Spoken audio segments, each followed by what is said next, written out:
My stepfather taught me everything he knew about the business. From a young age, I soaked up every bit of knowledge he shared, always eager to prove myself. When he retired, I was certain that he would name me the CEO of his company. After all, I had dedicated years to learning the ins and outs of the business. But when the time came, he didn't choose me. Instead, he made my brother, who spends most of his time partying and traveling with his friends, the CEO. My brother knows nothing about running a business, and this decision left me completely blindsided. To make matters worse, my family has turned their backs on me. All because I dared to follow my dream of becoming a CEO. They now see me as the black sheep, accusing me of sabotaging my stepfather's company. My grandparents, on my father's side, even went as far as removing me from their will. The only way they'll consider welcoming me back into the family is if I stop trying to take clients away from my stepbrother. But things weren't always this way. Just a year ago, I believed that I would inherit my stepfather's talent management company. I had worked so hard my entire life, hoping to make him proud and continue his legacy. However, it seems that in the end, blood truly is thicker than water. I'm a 30-year-old man who has been working for my stepfather since I was 18.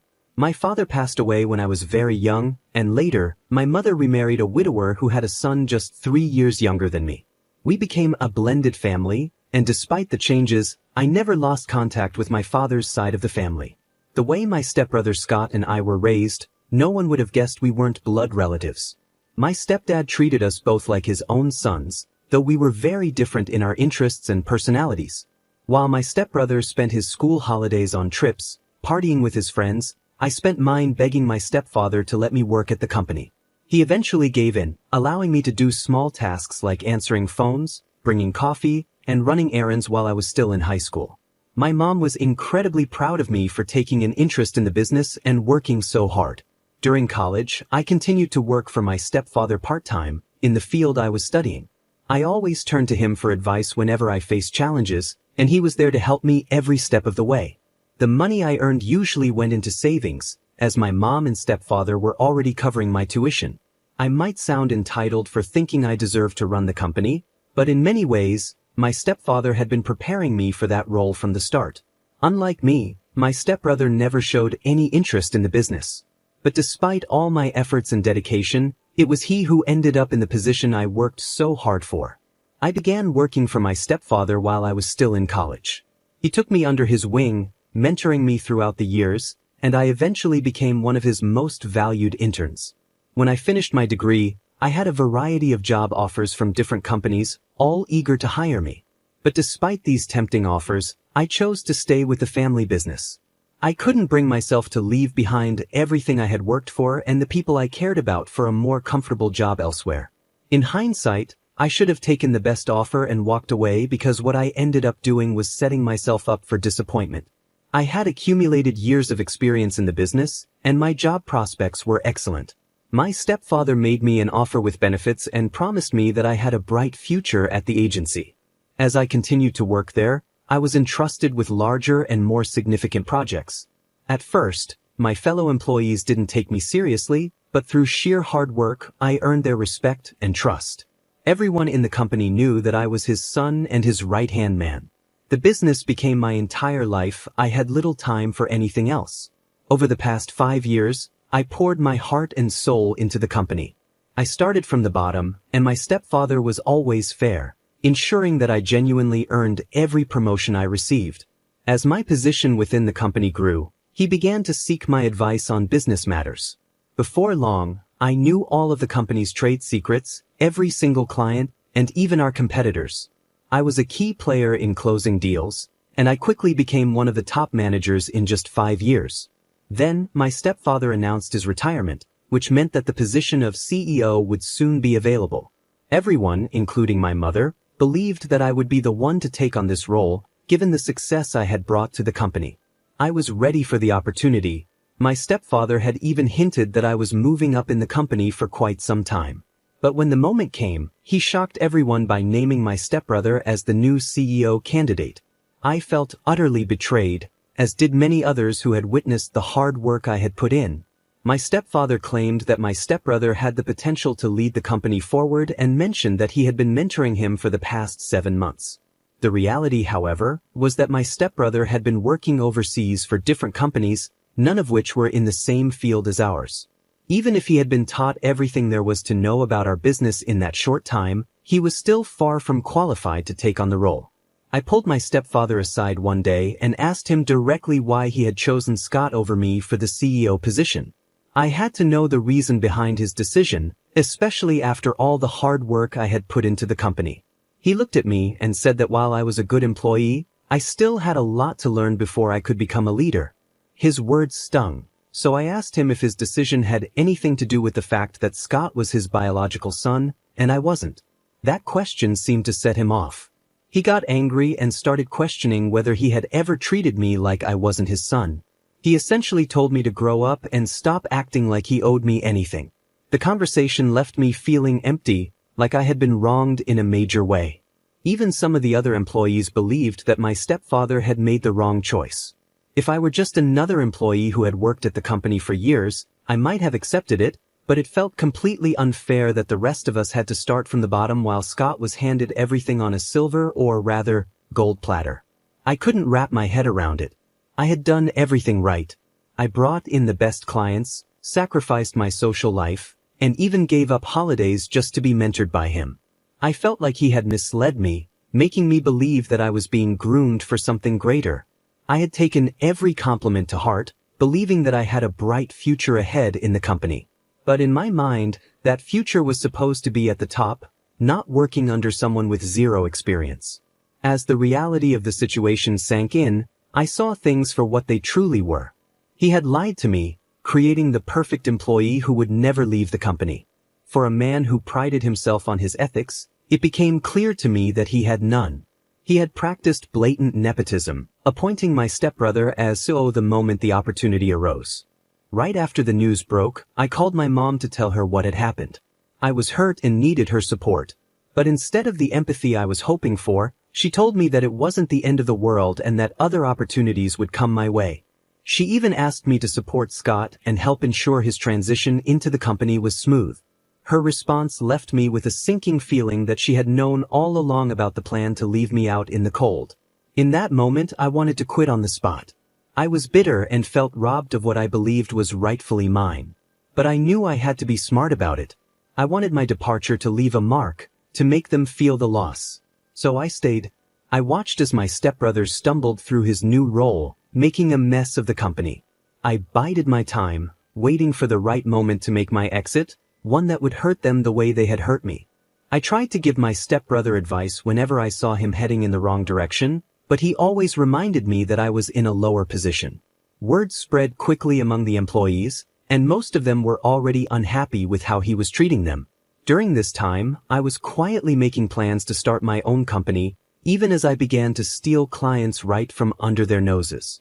My stepfather was hardly ever in the office, and my stepbrother struggled with even the simplest tasks. They didn't notice how bad things were because I was constantly picking up the slack for him. Despite my anger, that company meant a lot to me, which is why I wanted it all. My goal was for them to eventually beg me to buy the company from them, but I knew that could only happen if I was on the right track. So, I continued to put in my hours at the office while spending even more time working on the paperwork to start my own company. I had a friend in the HT department of my brother's company, and I asked him to find a loophole that would allow me to quit without serving a notice period. It turned out that my contract was coming up for renewal soon, so all I had to do was refuse to renew it. After months of careful planning, I secured an investor, and my plan to start my own company was set in motion. I knew the clients inside and out, and when I left, they followed me because they trusted my expertise. They had seen how well I handled things and didn't trust my brother, who was already making a mess of everything. Not to boast, but I was seen as something of a prodigy in the industry, while my stepbrother was just starting to fumble right out of the gate. The day I handed in my resignation, my contract had just expired, and coincidentally, my stepfather was in the office to check on the company. They were both stunned when I handed in my resignation. They immediately tried to make me a counteroffer, hoping to keep me from leaving. My stepfather even went so far as to offer me the position of co-CEO alongside his son, but I refused. He had the chance to make me CEO long ago, but he chose not to. Now, he was offering it to me just to keep me from leaving. I told him that he had made a huge mistake by choosing his son to inherit the business instead of me. I might not have been his biological son, but when it came to business, I was more of a son to him than my stepbrother ever was. Yet, deep down, I should have seen it coming. The signs were there from the beginning, even if they were subtle at first. There was always a distinction between me and Scott, little things that hinted at a difference in how we were treated. While I worked tirelessly, often putting in 98-hour weeks, my stepbrother was given an allowance and bounced from one job to another, only to fail and eventually be handed the CEO position. Even my mom and grandparents tried to convince me that staying in the family business was the best choice for me. But I told them it wasn't worth the mistreatment and disrespect I felt from being led on by my stepfather. I couldn't understand why my mom and granddad kept pretending that we were this picture-perfect family when, in reality, we weren't all blood-related. My mom had chosen my stepdad and my stepbrother over me, and they all assumed I would fail if I left. My stepfather even told me that I was no longer his son and that I would never make it without his connections. He accused me of the worst kind of betrayal for deciding to start my own company. Hearing those words hurt deeply, but I had felt the tension building for a long time, ever since he appointed Scott as CEO. My whole family decided to cut ties with me. Thankfully, I was already living on my own, so at least I didn't have to worry about moving out. But I knew I had to prove to them and to myself that I could succeed on my own. I started my business small, with just me and an assistant whom I paid with most of my profits. But my years of experience in the industry paid off, and I slowly began to expand my business. There were moments when I thought I might fail, times when I felt completely overwhelmed. I had no one to turn to for support or advice. Everyone I knew was connected to my stepfather. Scott even offered to take me back into the company multiple times, but I knew he just wanted me to help save the sinking ship. There was no way I could return after my stepfather had disowned me. Gradually, I gained more clients, and some of their clients left Scott's company to sign contracts with me. One day, I was struggling to pay the electricity bill at my office, and the next, I was receiving contract offers from all directions. My hard work was finally starting to pay off, and I knew I was on the right path. After all those years of hard work and preparation, I was finally doing what I had trained for, becoming a true leader.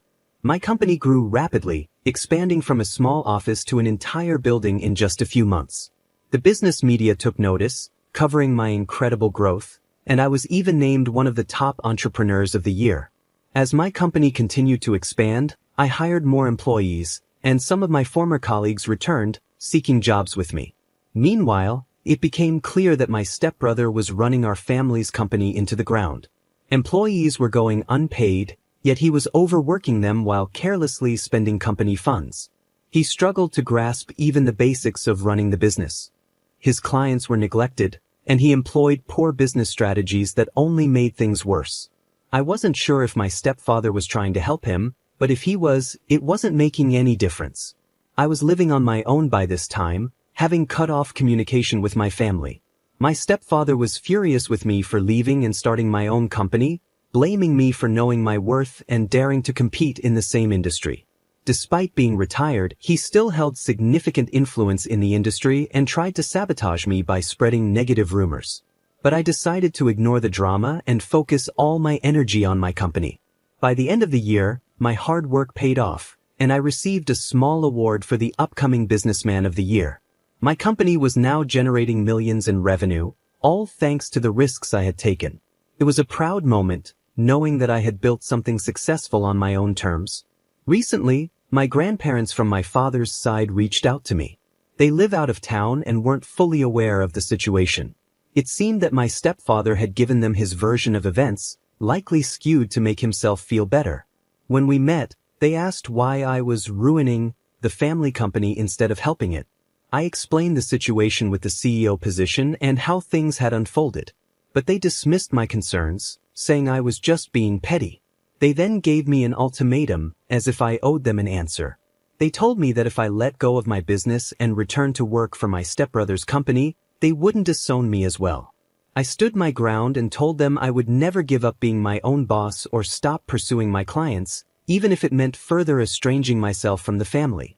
I knew I had made the right choice, and I wasn't going to let anyone take that away from me. I swore that I would make them regret the way they treated me, and I could already sense their rejection. When I refused to cooperate with their demands, they informed me that I was being removed from their will.